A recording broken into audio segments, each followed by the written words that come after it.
In a world where swords were more than weapons, but symbols of honor, discipline, and life itself, one blade stands above all: the samurai sword. In this video, we'll explore the fascinating evolution of this legendary weapon, discover the secrets behind its unique craftsmanship, and reveal the shocking story of the last war where samurai swords clashed on the battlefield. Stay with us as we uncover the untold mysteries of these blades that have shaped history. The story of the samurai sword begins in the Heian period of Japan, around the 8th century. Before the iconic curved blade was developed, early Japanese swords were straight and similar to Chinese and Korean designs. But these early swords were not suited for the way the samurai fought. Samurai warriors, unlike their predecessors, fought on horseback, charging at enemies with high-speed precision. This required a sword that could cut swiftly and cleanly in a single motion, a sword that would later become known as the katana. It was in the 10th century that Japanese swordsmiths began perfecting the design of the curved blade. The famous curve allowed for more effective cutting on horseback. The sword could slash through armor, flesh, and bone in one fluid strike. But the power of the samurai sword wasn't just in its design, it was in its craftsmanship. The samurai sword, especially the katana, is revered for its unparalleled sharpness and durability. How did ancient swordsmiths create such a weapon with the limited tools of their time? The answer lies in a process known as differential hardening. Swordsmiths would fold the steel multiple times, creating layers upon layers of metal, which made the blade incredibly strong yet flexible. The secret lay in the dual-layer structure: a harder, sharper edge and a softer, shock-absorbing spine. The craftsman would coat the blade with clay, thicker on the spine and thinner on the edge, before quenching it in water, creating a stunning contrast of hardness and flexibility. This process also resulted in the famous heiman, the wavy temper line seen along the blade. But what truly set the samurai sword apart was that it wasn't just a tool for battle. It was a symbol of the samurai's soul. Samurai believed their sword represented their honor, discipline, and way of life, a belief that endured for centuries. For the samurai, their sword was more than just a weapon.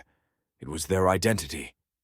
The sword was a spiritual extension of the warrior, passed down from generation to generation, and was often buried alongside its master.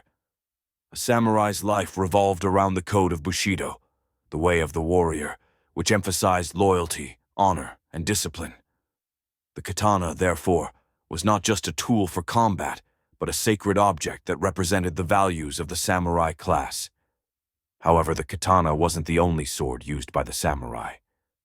They also wielded shorter swords like the wakizashi, which they used for close-quarter combat and for ceremonial purposes such as seppuku, ritual suicide to preserve honor. Together, the katana and wakizashi made up the daisho, the symbol of the samurai's dual mastery of life and death. But while the samurai code persisted, Japan was about to face drastic changes that would alter the course of its sword-wielding warriors. The downfall of the samurai class began in the mid-19th century with the Meiji Restoration, which aimed to modernize Japan. As Western influence grew, Japan rapidly industrialized, and with this modernization came the end of the samurai's dominance on the battlefield. The introduction of firearms, which had started in the 16th century, became more prevalent. The traditional use of swords in warfare was becoming obsolete.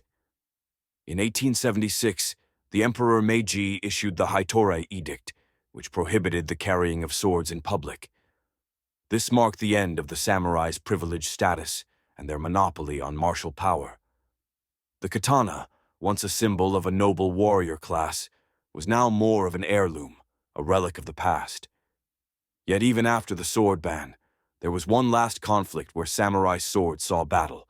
The year was 1877. Although the samurai were officially disbanded, many were dissatisfied with the rapid modernization of Japan, feeling that the soul of the nation was being stripped away.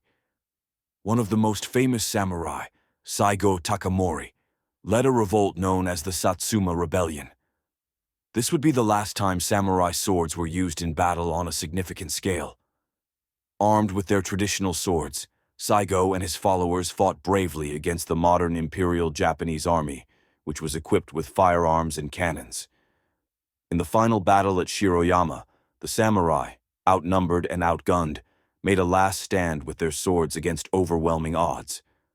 It was a tragic and bloody conclusion, with Saigo dying in what was to become a legendary moment in Japanese history. Even though the era of the samurai had come to an end, the katana remains an enduring symbol of Japanese culture and history. The craftsmanship of these swords continues to be revered, with modern swordsmiths upholding ancient techniques passed down through generations. Samurai swords are not only museum pieces, but are still crafted today by master artisans who honor the tradition of Nihonto, which translates to Japanese sword making. These blades, with their rich history and symbolic power, remain a representation of the samurai spirit, a spirit of honor, loyalty, and unyielding resolve. Thank you for watching this mini-documentary on the history of the samurai sword.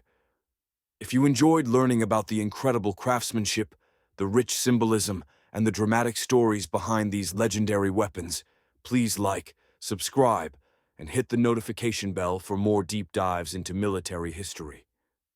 What other historic weapons would you like us to explore next? Let us know in the comments.